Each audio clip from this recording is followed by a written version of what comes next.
whenever we finish. And we're started. We're live. What's up, guys? It's Ted Boger with the Ted Show.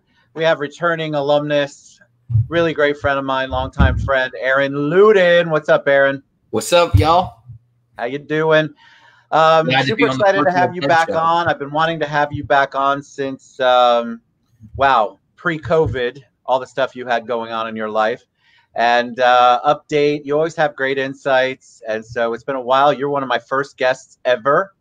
And so it's good to have you back. So you got lots of love already showing on some of my platforms. I feel like I photobombed one of your Tell us a little bit about you for the people who don't know. Oh, man, where do you want me to start? That's such a loaded in the beginning question. No. In the beginning, it's time. So I was born.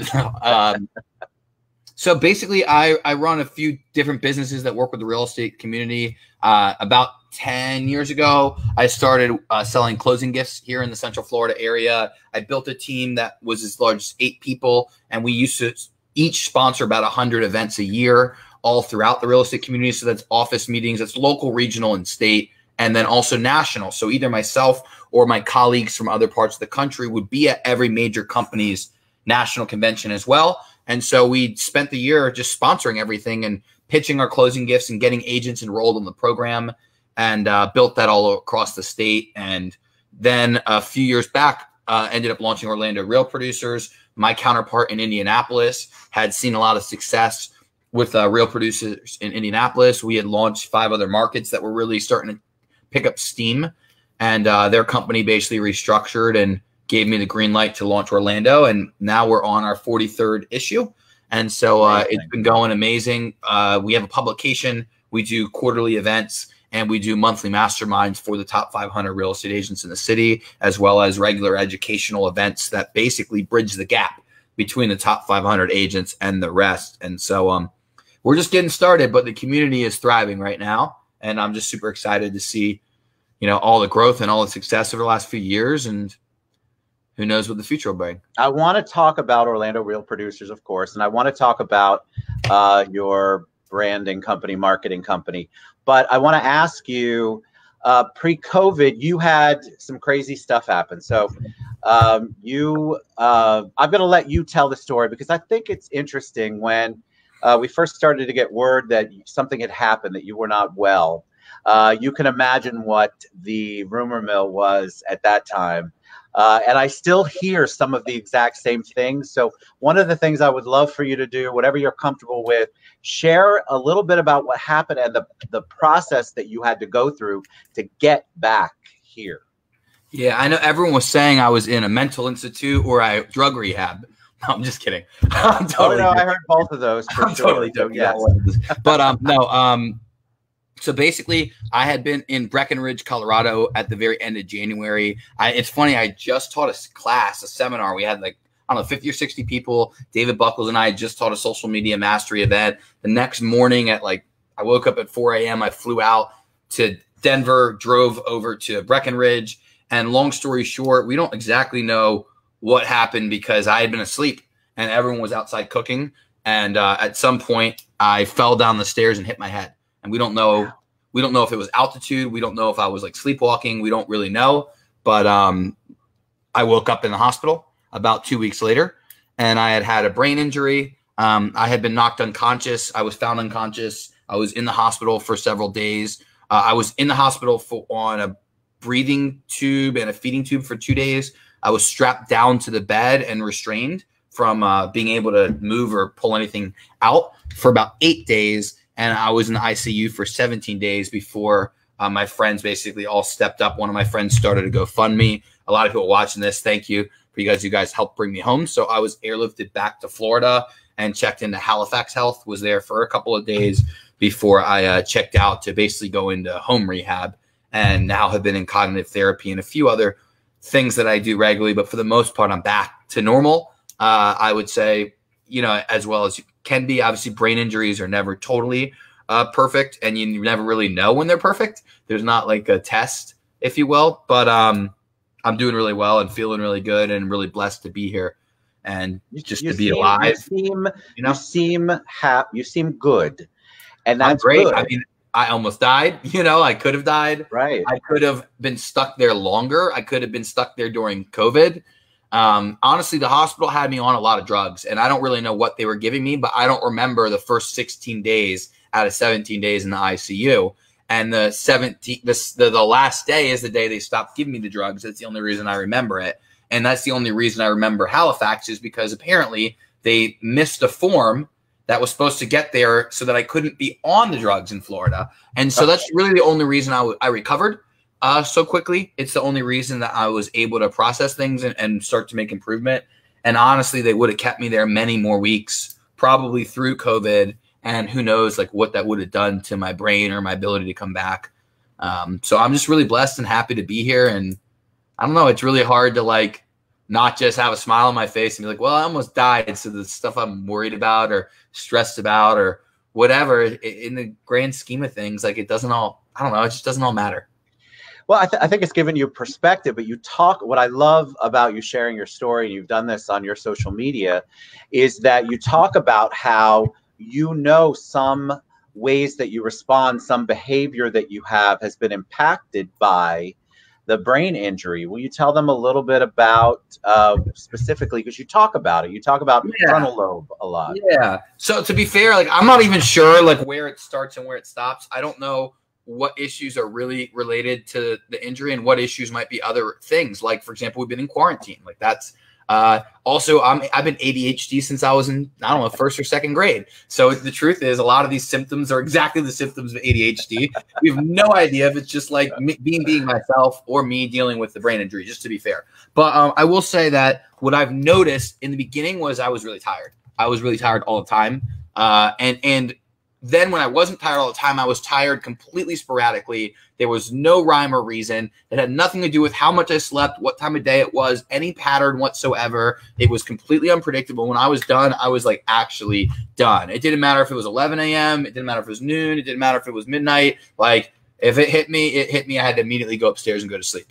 So that lasted, I don't know, a couple of weeks. The same, what's funny is, for about a week, I like couldn't stop drinking juice, like tons of juice. I don't drink juice at all. So I'm drinking like these giant things of juice, and I'm like never had my thirst quenched. So I don't know if that's like blood sugar being low or who knows, but that stopped eventually as well.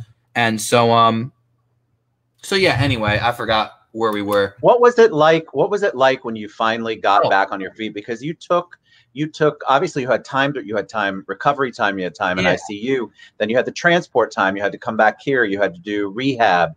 What was it like when you were finally able to have your first meeting, have your first phone call? Because you're so passionate about your work, I imagine that was difficult for you to not be able to talk on the phone or to have a meeting or to book something. It was weird. I mean, one of the biggest things was while I was in the hospital, while I wasn't completely cognitive, I was partially speaking gibberish and partially really concerned with the same couple things. So I would continue day by day, and my memory was awful. So I would ask, where's my dog? And they'd be like, he's at home in Florida. Where's my rental car? I had a rental car. It's parked in. They're like, your rental car was returned like 9 days ago. Can someone call Real Producers and tell them I'm not going to be at the conference in Charlotte? They're like, the conference ended 4 days ago. We called them already. And the other thing was masterclass. We've got to plan the next masterclass. And the magazine, like knowing that I had responsibilities and needing my team members. And Nikisha really stepped up and did a lot of it. Jose, that's my personal assistant, stepped up and did a lot of things. And so they planned like the next publication, the next educational event. They booked a guest speaker. They booked a hotel for him. They flew him in. They did the promotion. They pushed it out. They did the next major party we did. So like everything was kind of handled. And my family took my phone away. The doctors wouldn't let me use the phone because of the stimulation. And so at some point, I guess I just kind of accepted I'm not doing anything. I can't do anything. I'm not going anywhere. I'm only here to recover, and nothing can work if my brain doesn't work anyway, was kind of like the realization. Well, it needed rest. It needs that recovery, the brain. Literally, needed to sleep enough. Yeah, I mean, it was so great when we first started to get, like, when I could see you back on social media, you could tell that you were back sort of in control of what you were doing. Yeah. I'm sure you were always in control, but you could tell when you came and back. probably more so than it looked. Like I did a Facebook Live where I was explaining myself, but people kept hopping on. And so I kept starting over. And so I don't know how many dozens of people have been like, well, you were repeating yourself a lot. So I wasn't repeating myself because my brain didn't work. I just wasn't good enough at explaining, like, oh, I'm going to say this again because more people jumped on. Like I wasn't clear enough, which probably is different. Like I would have done that better now. But I find it funny. People thought I just like had a terrible memory and was just repeating myself. And I just kept thinking like 50 new people just jumped on. I might as well say what I just tried to tell them.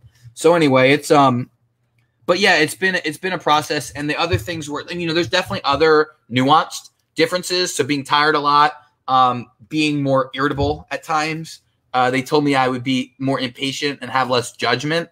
I don't know that it's less judgment the way I expected, like having poor judgment, but it's harder to make judgment calls, meaning like to decide between two things that don't have a right answer. So for example, like determining what the topic of our next masterclass is going to be, it really challenges me. Determining which person to pick for the next cover is way more challenging than it ever used to be. Sitting down and writing out a simple email is a lot more challenging than it used to be. So there's definitely like nuanced differences, but they're judging between things, not judging like what's right or wrong or appropriate or inappropriate, I would say. Where do you think your passion for the real estate community comes in? How did you, because you're so enmeshed, I think everyone knows, I think I saw when I was scrolling through today, you were at Cliff's office at Aura, you're very involved in the community, but you have a passion for it. It isn't just the dollar sign. You have a real passion. Where did that come from for the real estate community? It's interesting. I would say there's probably a few places. One is just because I've built my business around the real estate community for so many years, you know, building a closing gift business that serves several hundred agents every single year or several thousand agents. Usually I think we serve about 2,200 agents in our best year. And so, and they're regularly, like loyally ordering. So a lot of people watching this, like they order closing gifts every 5 or 6 months, some of them once a year whenever they run out. And so I've just been really passionate about servicing those people and serving them and teaching them. And what I really think it stems from though, is how much of the business overlaps with my experience at Cutco through college and through high school. So really, if you even, I mean, we can go as far as training, like basic training at Cutco is almost identical to about a third of the Bold program at Keller Williams. You know, like basic training at most brokerages, you know, how to make like at Cutco, they teach you how to make a list of initial people. So friends and family and whatnot, how to qualify that list, they give you a script, how to call them and book and do appointments. They give you a script on how to close deals, how to get referrals. So all of these parts of building a business are actually really similar. And even funnier, they're in the same neighborhoods. So, you know, I paid my way through college literally selling in the same kitchens often that the same agents are doing a listing presentation at. And I have to work only off referral. There's no bot leads. There's no Zillow. There's no house call leads. They're like, everything is only a name and number someone else gave me. And I had to sell enough to earn a 6-figure income each year. And so it took a lot of appointments. It took a lot of sales, and it took a lot of salesmanship, and it took a lot of networking and really getting to know the city pretty well as well. And so just so much of our business overlaps, even though they sound nothing alike. And real estate is way more complex of a business, and it has way more higher of a ceiling. People can really build like a wealth generationally and stuff. So like, it's definitely not the same, but the basics that I was doing are the same basics that a brand new agent would be doing. And so I think there's a passion for the fact that the expertise, like when I was teaching Cutco reps, I could go teach on referrals, on phone calls, on prospecting, on salesmanship, on closing, like the same classes I could teach to reps in my organization. I could basically go and teach at real estate offices, and they were well received.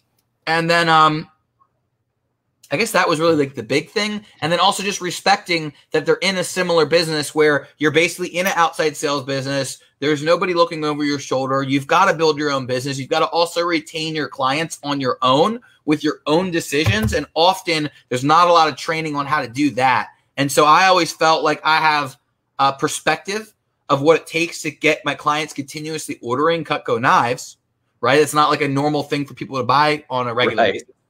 And so, but people do buy homes every 5 to 7 years. And so if I can stay top of mind and stay in front of them, a lot of the practices were the same. And so I really think that's where it all stemmed from. And now just so many of my friends are in the real estate world. The people I love and care about most are in the real estate world. The people I trust and that trust me the most are in the real estate world. And for vendors, I've been in their shoes. Like I remember spending tens of thousands I remember spending $30,000 or $40,000 a year sponsoring events from my own pocket. And at the time, you know, a lot of people don't realize, like, a lot of people watching this have probably known me for 10 years now. They don't think about the fact that I'm 31 now, which means I was sponsoring their events when I was younger than some of their kids. You were a baby. I was buying, you know, everyone's lunch or spending $1,000 or spending $500 to be there. And I was doing it at all these offices year after year. So I just became really passionate about supporting the community that supported me, as well as I learned what it was like to be treated like a blank check, to not be respected as a vendor, to be treated, to have people that don't care about whether they bring value to you, to have events where they don't bring the producers, to like all the downsides of sponsoring real estate events, or the taboo parts of it, I wanted to resolve. And that's really what Real Producers was born from. I always say, you know, if there was something that was consistently gathering the top producing real estate agents in the city so that we could get in front of, get their attention and keep their attention, I would have never started it. But I think what's interesting about you, and I want to talk about the building a community, to piggyback on that, is that you just don't throw the event. You want everything that you do with your networking. To me, you're the networking guru, right? I know you joke a lot of time, or you say it when you introduce me to people, Ted knows everybody, but I really believe you know everyone in addition to everyone I know. But that is such a gift, but it adds to everything that you're doing. It adds to the community, but a lot of people don't know how to network, Aaron. A lot of people don't know how to build that community. They don't know how to build the referral sources. So that was the title sort of the show, is about building an elite community. Let's talk about that, because I think you probably already could teach that class to a lot of people. Love it. And not only that, I'll share this because this insight may be helpful for some people. I don't see myself as competing with someone like you when it comes to network. I not only don't have the network that's the size of yours, although you may flatter me and tell me that I do. I compete with where I can be at your age. Just being honest. I don't compete with where you're at. I compete with where I'm pacing. I didn't know you at my age, but I compete with, like, if I continue to do the right things and continue to do the same things, where would I be if I did this for another 10 or 20 years or however many years? I could keep compounding. That's like how I run my race. And because of that, people like yourself inspire me to stay active every day, knowing that I probably have a head start at some level. At least with most people, I don't want to speak, because I don't want to make assumptions, but I know that the number of people I'm bringing into the network, the number of relationships I'm building, and the depth that I'm going can only compound if I continue to do the right things. And so I look at what I see the results with someone like yourself, whose relationships are so vast and so deep, and people really do care so much, that I think, wow, if I just continue to do the right things, this is the type of path that I can be on, and maybe even be comparable. And if I'm lucky or do everything better than I'm doing them right now, if I ever learn to get better at it, maybe I'll even have extra benefits. You already are further ahead of the game. Just so at 31, oh God, I can't even remember back then. I definitely did not have the network, but I understood the importance of it. And I think that's a big part of the challenge of building your network. A lot of people think they've got a solid network, and then there's nothing coming from it. There's nothing that's developing. Nothing's moving forward. A lot of people are in stagnant relationship as far as networking going. So how do you change that? How do people get out of that? They need to stop having agendas. That's the problem. Everyone has a freaking agenda. They want to have a relationship with you because they want something out of it. They don't want the relationship with you because they value collecting more people in their network. Like my friend Curtis Lucy, he wrote the book Appreciation Marketing. And he always says, and I love quoting this quote, but it's his. In fact, right here, How to Achieve Greatness Through Gratitude. He wrote this book, and in it he says, relationships are the real currency in life. People that actually believe that, like yourself, they collect people. They build wealth in their relationships. They don't just try to stack up money or hit their financial goal or their political goal or their whatever goal they're working on. So most people, they haven't really accepted, like Zig Ziglar says, like you'll hit, if you help more people achieve their, like you could be, what is it? He says you can hit all of your goals if you help more people achieve their goals, or if you help enough people achieve their goals. most people will say that, but they don't actually act in alliance with it. They act out of scarcity. They act like, yeah, I'd love to help you with your goals, but I'm so scared I'm not going to hit mine that I need to worry about my shit. You know, I need your help with my shit because I'm too worried about my shit. Excuse me. Agreed. That's essentially what people are doing. And so I've just taken the perspective of giving first, not measuring, not being tit for tat, not counting when it comes to relationships, not putting a price tag on any relationships. Like, I'll give you an example. When it comes to gifting, a lot of our clients used to have the attitude where they actually had a price tag on their most priceless relationship. So they would say, oh, I can spend $40 on a closing gift, but not $75. I like this idea, but $75 is too much. Well, can you imagine telling your spouse or your partner that you'd buy her a gift, but you didn't want to spend $75, you only want to spend $40? Can you imagine going to dinner and saying, oh, I was willing to cover dinner up to $120, but $150 is a little too much? Or can you get going on a date and saying, hey, this dinner is a little out of budget. Can you get the tip?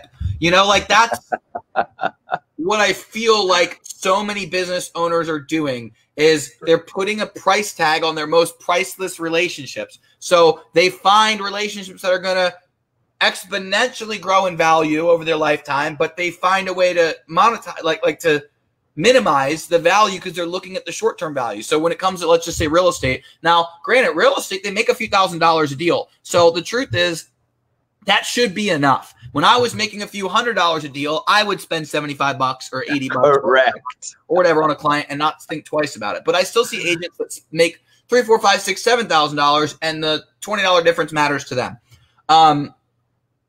But all that aside, there's people that put a price tag on the relationship and they don't realize they're missing out on the $45,000 average lifetime value of an average client because they cut the corner somewhere. It's the same thing with, like, trying to save on insurance. You save $20 a month here, but you get screwed when your whole house floods or whatever. I think people, you know, mine could have been a $100K bill. You have the patience, I think, and your age is definitely helpful. Because I think people they want this immediate. If I take you to lunch, then I immediately need a loan, or I immediately need a referral. And I think that what you're saying, people don't spend any time. They don't know how to plant a seed and kind of let it grow. There are so many seeds that come back to me 10 years later. There are some that never come back to me in that seed, but they've introduced me to other seeds. And so I think people are waiting to grow it. And honestly, if it's worthwhile, it's going to grow slow. Even if you move quick, right? It's like they say bamboo, you water it, and for 4 or 5, 6 years or something, doesn't move at all, and then it shoots up like 6 feet in a month or two, right? So it's the same thing. I think a lot of people, they are too short-sighted, and let's go one step further. They don't have the confidence to know that they're going to be around if they don't get the deals right now. And the reason, furthermore, is because they don't take consistent, necessary action enough to bank on it. So, like, for example, I'll be honest, like, this is going to sound insignificant, but look at this. In the last 6 years, I've read 300-something books. I read at least 50 books a year. I get up early. I focus on myself. I've hired dozens of coaches. I've been to thousands of seminars. I've spent hundreds of hours devouring information and hundreds, if not thousands of hours sitting down one-on-one with people just like you do at the Citrus Club, building relationships one-on-one. And so you got to pay your dues if you want to really build significant relationships. And so what I'm getting at is that there's a lot of people out there, they don't have that patience to really play the long game, and they don't have the confidence in what they're doing as a person to know they can bank on themselves. I'm thinking, like, if I meet enough people and I grow myself enough and I continue to stimulate myself and learn things, then everything's going to work out in the end. What doesn't matter is whether Ted's buddy at the table that he just introduced me to is going to pay my next bill or pay my mortgage next month. That doesn't matter. That doesn't mean shit to me. You know, Are they going to, so many people are so short-sighted, they don't realize it, but they're looking for their next paycheck, their next sale, or their next month of income because they're not coming from a place of abundance, because they're not abundance, right? It's the abundance mindset. People, I could never do what you do, people will say, and I'm sure they've said that to you. I could never talk to that many people in a day. Well, why? Okay, so then set your goal. If you're only talking to 1 a day, talk to 5. Like, build something, do something that progresses you. And people get so caught up in the way that they've always done it and then wonder why they're not getting different results. I'll be honest, I was very lucky. I stumbled across a job selling, Cutco knives in people's kitchens when I was 17. I made $6.40 an hour working at Hollister when I got referred over there. And I started to make $1,000 a weekend, $2,000 in a weekend. And so my senior year of high school, I was able, it was half senior year of high school, half freshman year of college, right? With the summer in between, I was able to earn over $50,000 that year selling these knives. And I was 18. That's that amazing. Totally changed my life. And not only that, the money wasn't the thing. It was the skill set that I learned, but the standard. Like, it set a standard. So at 19, I'm like, well, I'm not going to go backwards. I'm not going to try to make. So the standard of the level of activity, the number of phone calls, the level of growth, the level of taking my life seriously, not just like going and getting drunk or something, which obviously nobody was doing at 19, right? I was just much more serious about running a real business and moving places. And so that compounded over the years, year after year after year after year. So now at 31, I have a level of confidence that, honestly, when I meet people my age, they rarely have the same level of confidence at where their business is going, but also where their life is right now. Like, if you look around, like, I don't live in a mansion or anything, but I've owned this house for 10 years. Right. I bought this house at almost 21. And so I've been able to hang my hat on, not worrying about having a place to live, not having a goal someday of, you know what I'm saying? Like, just a level of stability that gave me a level of confidence in both the stability, but also the consistency. Like, I'm going to keep reading. I'm going to keep growing. I'm going to keep working. I'm going to keep growing my business, growing my leadership, raising my leadership lid. And so, I've never had to worry about what's right in front of me, what closes now, who's happy now. I've always felt like if I do the right things and I meet the right people and build the right relationships, then I'm on the right track regardless. And so I agree. And what do you want to do next? What do you want? I think people, I'm amazed sometimes. You've got Masterclass, you've got Orlando Real Producers, you have your gifts. What is the plan for all of that? What's next? Because I know you and you're always thinking ahead, I'm sure, even though you're keeping your thumb on the present. What are you doing? What's the plan for the future? It's a great question. Well, so a couple things. We're working on a program that we're calling ORP 2.0. So I'm working on a relaunch of Orlando Real Producers. It's totally fine. It's doing great, but we're revamping all of our processes. We did a full audit of 7 different areas of the business, from onboarding to how we do events to how we communicate with clients. And we've got brand new programs and systems to roll out in all those areas.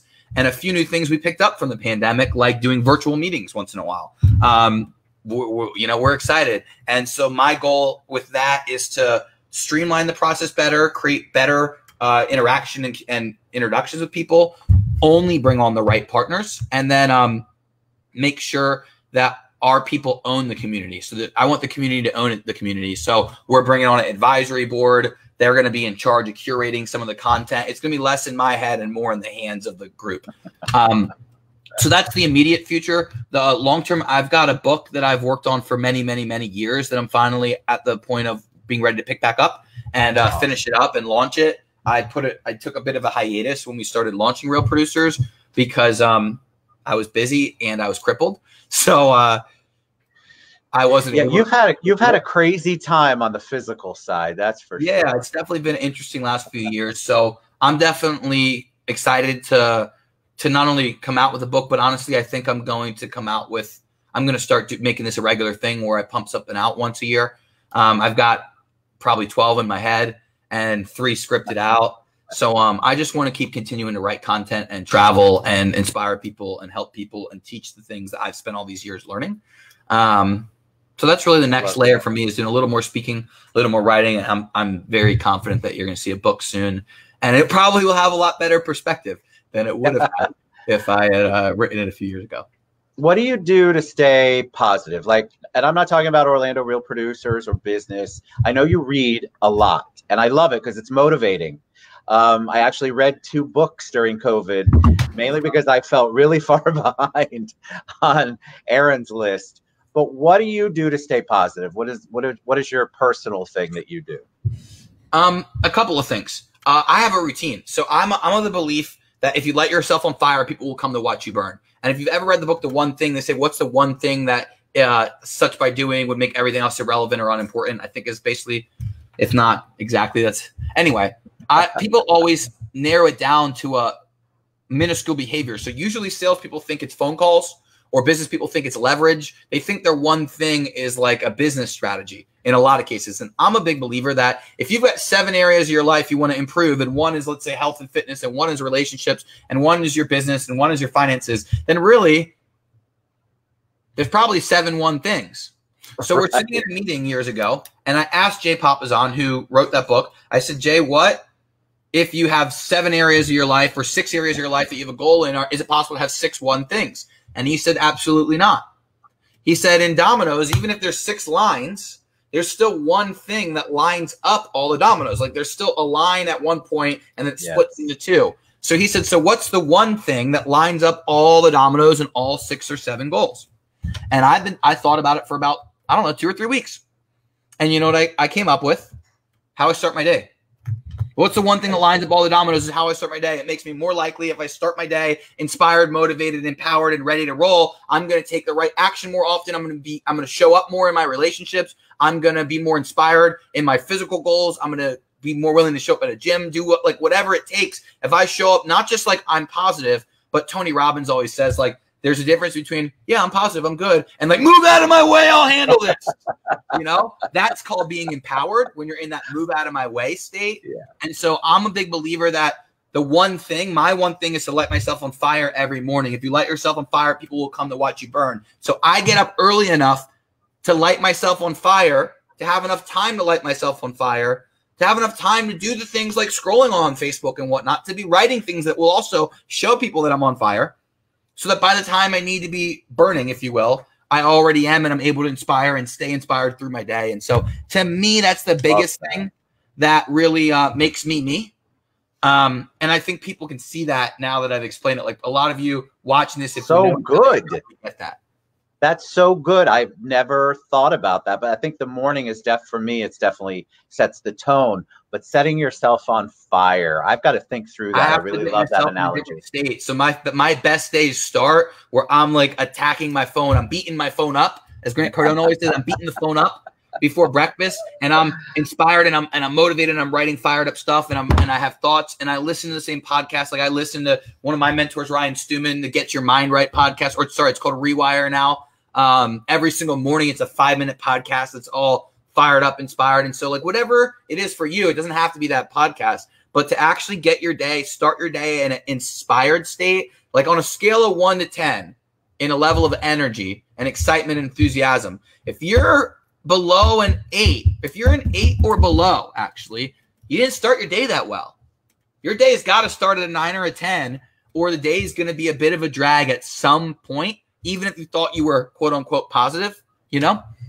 And so I'm just a big believer. Not only does your day have to start like that, but really like your life, if it really comes down to it, your life's just a collection of how many minutes you lived and the number of minutes you spent in each state, or like level of excitement, scale of 1 to 10, let's say, the number of minutes you spent at a 9 or a 10 determine the life you lived. I don't know about y'all, but I don't really want to spend that many more minutes below that number. Agreed. You are such an inspiration. I mean that from the heart. You know, I love and appreciate you. I love what you do. I want more people to get involved with what you do. If you'd have them and be part of that community, they can learn from you. You speak, you do all sorts of things for the community as a whole. What's the best way for people to reach out to you? Find me on Facebook, Aaron Ludin, spelled just like it says below right there. Or you can do Aaron at OrlandoRealProducers.com. That's AARON at OrlandoRealProducers.com. Fantastic. Thanks, buddy. It always goes by fast when you're on. I appreciate you so much. You guys reach out to Aaron. He's awesome. And Orlando Real Producers is amazing. You do a lot of great work, man. I appreciate all your support personally and the home team support. And we look forward to doing more with you guys soon. Love you, man. All right. We'll talk to you soon. You guys have a great night. We'll be back tomorrow.